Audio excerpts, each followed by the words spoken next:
우리가 특정한 방식으로 생각하는 걸 멈추고 싶다고 결심한다면 어떤 일이 벌어질까요? 마침내 하루라도 창피함과 분노, 증오를 느끼지 않기로 결정한다면 어떤 일이 벌어질까요? 이러한 결정은 앞으로 다이어트를 하기로 결심하거나 담배나 술을 끊기로 결심하는 것과 크게 다르지 않습니다. 창피함을 느끼는 걸 그만두기로 결심하는 것도 그만큼의 의지와 노력이 필요합니다. 우리의 생각을 극복하기로 결심하는 것은 습관적으로 마시던 모닝커피 없이 스스로 잠에서 깨려는 것과 비슷합니다. 그럼 몸은 뇌에 이렇게 불만을 토로할 것입니다. 이제 창피함의 화학물질을 얻지 못한다고? 이거 도대체 누구 생각이야? 처음엔 충동적인 생각의 형태로 몸의 갈망이 일어납니다. 그러다 갈망이 충족되지 않으면 갈망은 점점 더 커지며 즉각적인 행동을 간청하는 절규로 변합니다. 화학물질이 부족해 항상성을 유지할 수 없게 되어 몸이 혼란에 빠지는 겁니다. 우리의 몸은 이미 창피함에 적응해 수용체 부위의 수를 늘렸기 때문에 그것을 다시 조정하고 싶어 하지 않습니다. 우리 몸은 한동안 화학물질을 달라 소리를 지르다 어느새 통제불능의 상태가 됩니다. 이 시점에 우리는 온갖 종류의 충동에 시달리게 될 것입니다. 머릿속에는 창피함을 느끼도록 만들기 위한 절규가 시작됩니다. 우리는 매일 무의식적으로 응답하는 이 목소리에 대해 알고 있습니다. 우리는 이것을 마치 내 안의 안내자가 들려주는 복음인 것처럼 듣고 행동합니다. 안내자는 어떤 것이든 이야기할 수 있습니다. 변화의 한가운데 있을 때 이 목소리는 가장 큰 소리로 투덜대며 우리를 괴롭힙니다. 내일 하면 되잖아. 스스로 한 약속을 깰 만한 정당한 이유가 있다고. 지금 아니라도 다른 때 하면 돼. 그리고 가장 강력한 말을 던집니다. 느낌이 좋지 않아. 그럼 우린 이렇게 말합니다.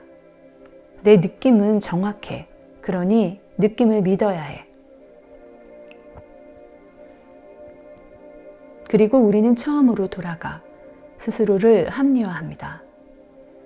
우리가 듣는 목소리는 우리 몸이 내부의 질서를 재건하라고 요구하는 소리이며 불편함과 괴로움을 중단하라는 소리입니다.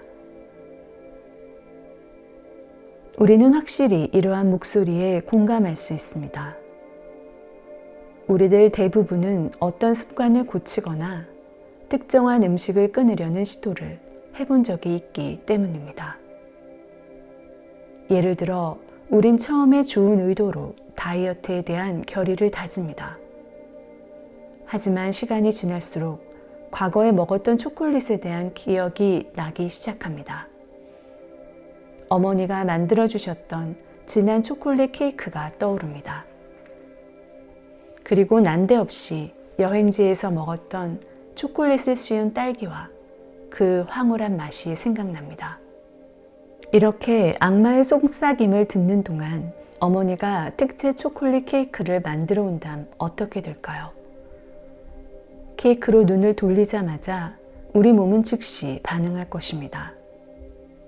그러면 우리는 악마의 목소리를 듣기 시작합니다. 이성적으로 결심했던 것을 잊어버리고 케이크를 다 먹어버리라는 목소리 말입니다. 우리는 이러한 생각을 의식적으로 하지 않습니다. 이것은 몸이 우리에게 생각할 것과 행동할 것을 지시하는 것입니다. 케이크를 보고 화학적으로 자극되자마자 우리는 몸이 원하는 대로 생각하게 됩니다. 의지를 갖고 어떤 감정적 상태를 변화시킬 때도 같은 일이 일어납니다. 예를 들어 어느 날 당신은 자신을 나고자라 여기는 일을 멈추기로 결심합니다. 당신은 굳건한 의지로 하루를 시작합니다. 하지만 오후에 업무상 운전을 하는 동안 전날 남편이 당신의 기분을 상하게 했던 것이 생각납니다. 그러면서 지난 30년간 일어났던 비슷한 일들이 떠오릅니다. 남편은 무의식적으로 당신에게 상처를 주곤 했습니다. 이제 당신은 기분이 나빠지기 시작합니다. 당신은 자제하려 하지만 곧 내부의 목소리가 결심했던 것은 잊어버리라고 말합니다. 넌 결코 변하지 않을 거야. 그만큼 강하지 못해. 그리고 어린 시절 엄마한테 학대받은 거 기억 안 나? 그래서 네가 이렇게 된 거야. 넌 변할 수 없어. 상처가 너무 깊어. 이제 어떻게 할 것인가요? 당신이 이러한 목소리에 반응한다면 나고자라는 생각을 강화하는 화학물질이 분비될 것입니다. 하지만 만약 이 목소리에 반응하지 않는다면 당신은 자신에 대해 지금까지와 다른 방식으로 생각하는 것 때문에 매우 불편해질 것입니다. 만약 오늘따라 유난히 나고자란 생각을 끌어낼 만한 사건이 많이 발생한다면 어떨까요? 아침에 현관에서 넘어졌거나 휴가를 내려던 시기에 직장 상사가 일을 하라고 요구했다거나 마트에서 나와보니 누군가 차를 박아 찌그러뜨려 놨다면 말이죠. 이제 당신은 나고자가 될 만한 이유가 더 많아졌습니다. 당신의 몸은 나고자라는 자아를 재확인할 수 있는 신경화학 반응을 시작하라고 설득합니다. 당신이 이러한 목소리에 반응하기로 결심하고 행동에 옮기면 더 익숙한 예전의 자신을 부활시키게 될 것입니다. 당신은 나고자라는 느낌을 불편하다기보단 익숙하고 편안한 것으로 받아들입니다. 우리가 변화하고자 할 때 우리 몸에서는 다음과 같은 일이 벌어집니다. 일단 예전과 같은 방식으로 생각하지 않고 대응하지 않음으로써 우리 몸이 항상성을 유지하기 어려워지면 우리 몸의 세포는 서로 모여 단결하게 됩니다. 어떤 마음 상태를 활성화하는 특정한 신경망에 메시지를 보내 항상성을 유지하는 화학물질을 만들도록 하는 것이죠. 만약 세포의 수용체 부위에 우리에게 익숙한 감정의 펩티드가 도달하지 않으면 세포들은 이러한 변화를 감지하여 말초신경을 통해 척수를 거쳐 뇌에 다음과 같은 메시지를 보낼 겁니다. 이봐, 거기 무슨 일이야? 나고자처럼 느끼지 않은 지 꽤 된 것 같은데. 그런 생각을 활성화해서 화학물질 좀 만들어야 하지 않겠어? 그래야 모든 게 정상으로 돌아가지. 동시에 시상 하부에선 혈액 속의 화학물질의 농도를 감지해 체내의 화학적 상태를 최적으로 유지할 수 있도록 펩티드를 생산합니다. 이로써 나고자라는 원래의 자아로 돌아가는 겁니다. 이 모든 일이 무의식적으로 그리고 순식간에 일어납니다. 그 다음은 알다시피 우리가 느끼는 대로 생각하게 되는 것입니다. 기분이 정말로 나쁠 때 우리는 몸의 충동과 갈망에 완전히 굴복하고 맙니다. 감정의 분출을 멈출 수 없는 것입니다. 이것은 우리가 초콜릿 케이크에 일단 입을 대면 전체를 다 먹어치우게 되는 것과 같습니다. 당신은 감정적으로 혼란스러울 때나 좌절을 느낄 때나 화가 났을 때 그것을 알아차린 적이 있는가요? 당신은 화가 나면 누군가를 미워하게 됩니다. 미워하면 비난하게 되고 비난하면 질투하게 됩니다. 그리고 질투하면 창피해지고 창피해지면 자신감이 없어집니다.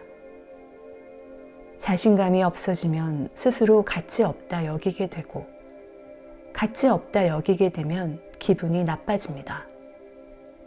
그리고 기분이 나빠지면 죄책감을 느끼게 됩니다. 케이크를 전부 먹어버리는 것과 같은 것이죠. 중독의 속성이 그렇듯 당신은 더 큰 쾌감을 위해 화학물질의 농도를 높이도록 몸을 완전히 자극할 때까지 이 과정을 멈출 수가 없습니다. 뇌가 어떤 감정의 펩티드를 통해 체내의 화학적 상태를 바꾸게 되면 그 감정과 관련된 기억의 신경망도 활성화됩니다. 그리고 화학물질에 의해 만들어진 느낌에 일치하는 마음들이 생겨납니다. 이제 몸은 통제가 불능한 고삐 풀린 망아지처럼 되는 것입니다. 이 시점에서 우리의 의지와 자기 통제가 힘을 발휘해야 합니다. 우리는 자신에 대한 통제력을 가질 필요가 있습니다. 하지만 할 수 있을까요? 자신을 정의하고 재확인시켜주는 오래된 기억의 홍수에 당할 것인지, 아니면 나고자라는 생각을 극복하려는 노력을 굽히지 않을 것인지, 즉각적인 편안함에 안주할 것인가, 아니면 불편함에도 불구하고 자신의 더 큰 비전을 위해 의지를 굳건히 할 것인가. 어떠한 경우이든 자신을 통제한다는 건 의식이 몸에 대한 통제권을 되찾는 것입니다. 판세가 뒤바뀌는 것이죠. 예를 하나 들어보겠습니다. 우리는 영화 속 등장인물을 보고 우리가 알던 사람을 떠올리곤 합니다. 이때 과거의 경험에 의해 형성된 신경망이 활성화되고, 그 신경망은 화학물질 형태의 어떤 느낌을 동반합니다. 이제 이 신경망을 통해 화학물질이 분비되면 우리는 현실에서 그 사람을 그리워하고 있다는 것을 알게 됩니다. 그리고 기분이 안 좋아집니다.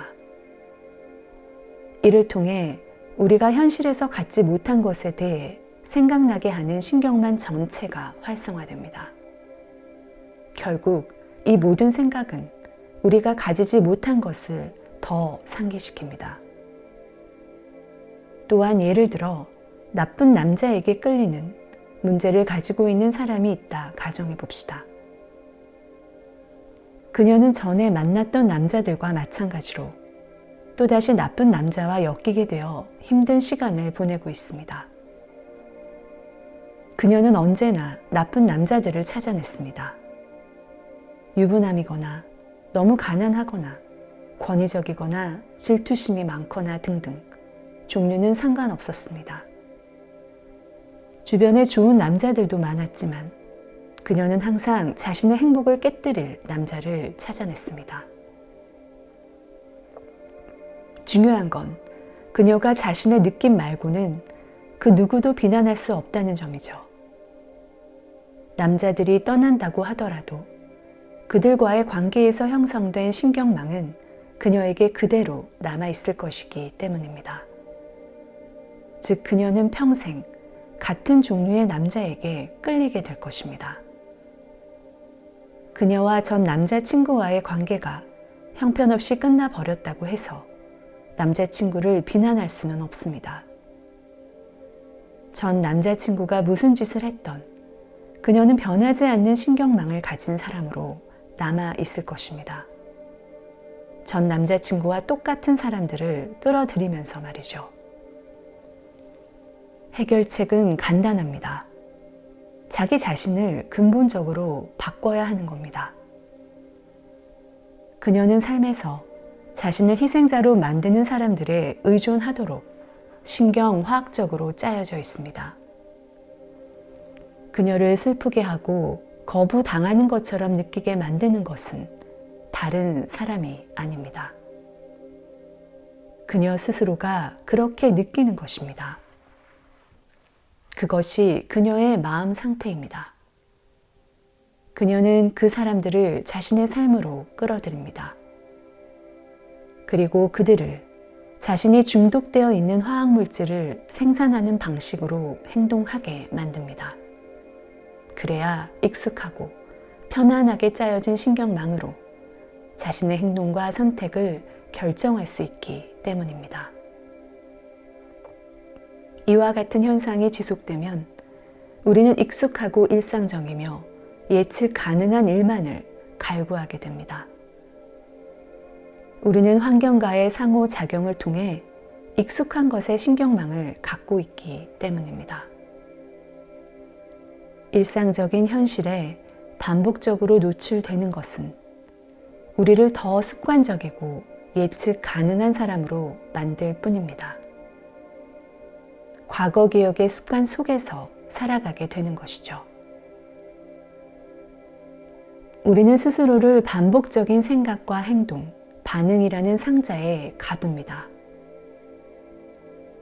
우리의 생각이 제한되어 있다는 건 곧 우리가 제한된 마음의 틀을 가지고 있다는 것입니다. 결국 우리는 환경에 대한 반응의 종속물이 됩니다. 이는 우리의 습관적인 신경을 더욱더 견고히 만듭니다. 우리가 자아의 습관을 깰 수 없다면 우리는 그 습관 안에서만 맴돌 것입니다. 나만의 독특한 개성은 예측할 수 있는 뻔한 것이 됩니다. 그동안 우리는 나를 만드는 신경망을 지속적으로 다져왔고 뇌는 그저 그것에 따랐습니다.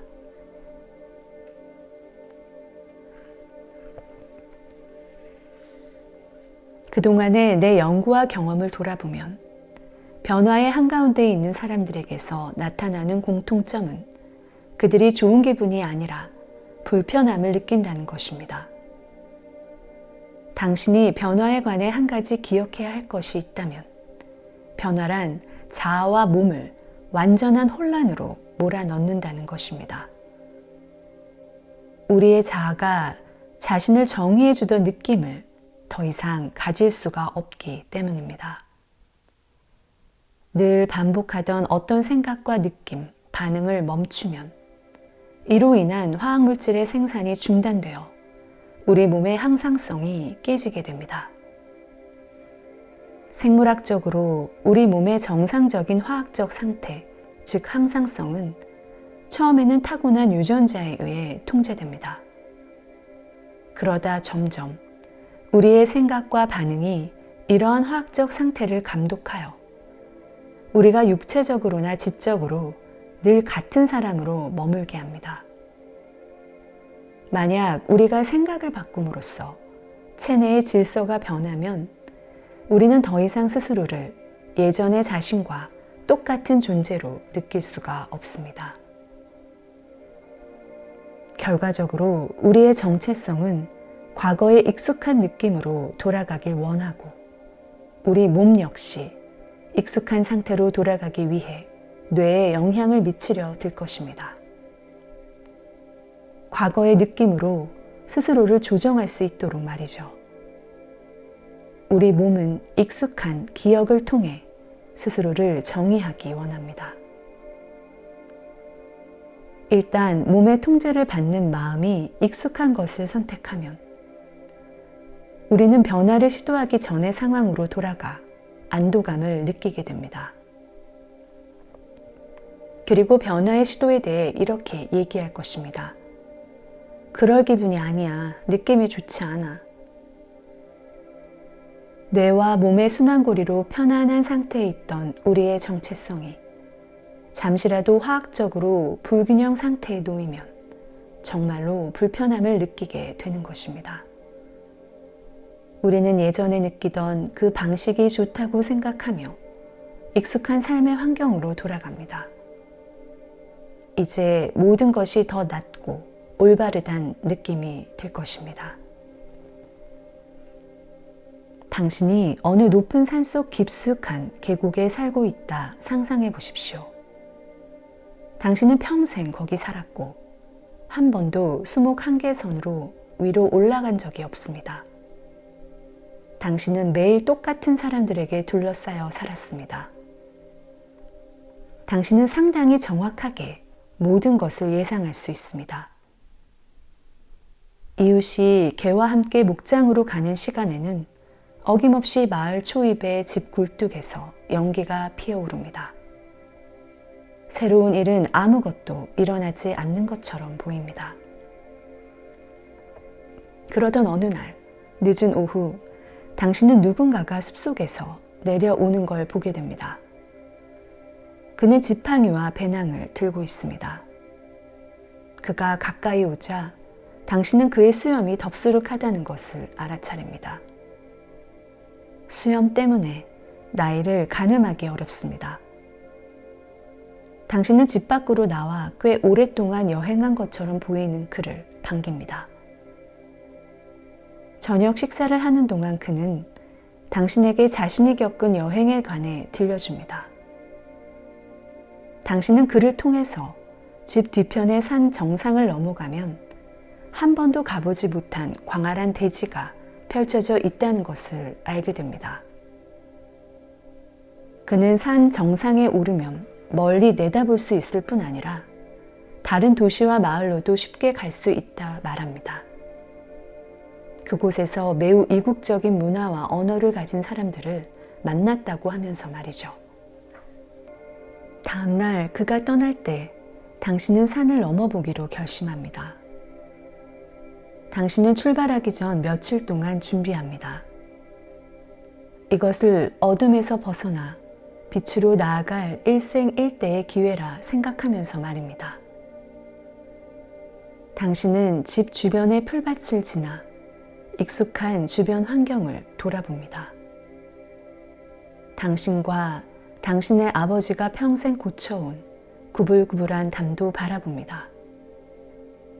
담 기둥 하나하나가 지난 시간을 기억나게 합니다. 변화를 경험하는 건 친숙한 환경과 기억을 떠나는 것과 같습니다. 일단 집의 경계가 되는 풀밭을 떠나 산을 오르기 시작하면 많은 장애에 부딪히게 됩니다. 예를 들어 우거진 풀과 밀집해 있는 나무들, 추위, 사나운 짐승들 같은 것 말입니다. 더 높이 올라가면 눈 때문에 돌들이 미끄러워지기 시작합니다. 이성적으로 당신은 자신이 새로운 경험으로 전진해 나가고 있다는 것을 잘 압니다. 그리고 이것이야말로 자신이 원하던 것이라는 사실을 확신하며 출발합니다. 반쯤 올라갔을 때 당신은 이것이 현명한 선택이었는지 확신이 서지 않습니다. 위험과 추위, 습기를 느끼며 자신이 혼자라는 사실을 절감합니다. 안정감을 느끼고 익숙하며 편안한 곳을 벗어난 것입니다. 이 순간 대부분의 사람들은 발길을 돌려 안전지대로 재빨리 돌아갑니다. 그들은 그들이 기억할 수 있고 언제나 불러올 수 있는 느낌에 안주합니다.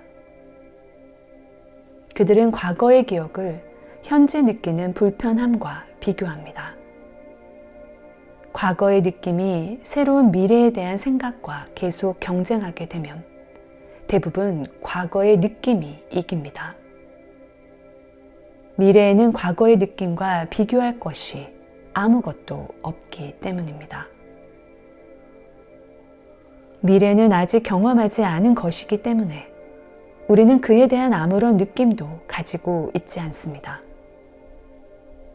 여기서 모든 일화 기억은 궁극적으로는 감정으로 저장된다는 것을 기억하기 바랍니다. 과거는 바로 그 감정적인 요소를 가지고 있습니다. 하지만 미래는 그렇지 않습니다. 미래에는 모험을 한다는 느낌만 있을 뿐이죠. 이 느낌은 과거의 기억과 우리 몸이 가지고 있는 느낌에 비하면 보잘것없는 것입니다. 자아의 신경망은 곧 향수병에 걸리고 미래를 예측할 수 있기를 간절히 원하게 됩니다. 보통 새로운 미래에 대한 꿈은 우리 몸의 순환고리에 연결된 느낌에 의해 희미해지기 시작합니다. 과거의 기억이 만든 우리의 정체성과 몸의 순환고리가 통제권을 가지게 되면 우리는 익숙한 것으로 돌아가려고 쉽게 자기 합리화를 하게 됩니다. 우리는 예전으로 돌아가는 것이 옳은 선택이라 생각합니다. 그 순간엔 올바른 선택을 한 것처럼 느껴지기 때문입니다.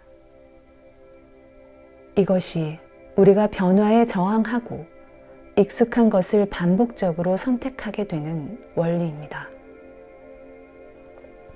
변화와 관련된 모든 요소들은 정체성이 갖는 화학적 지속성을 위협합니다.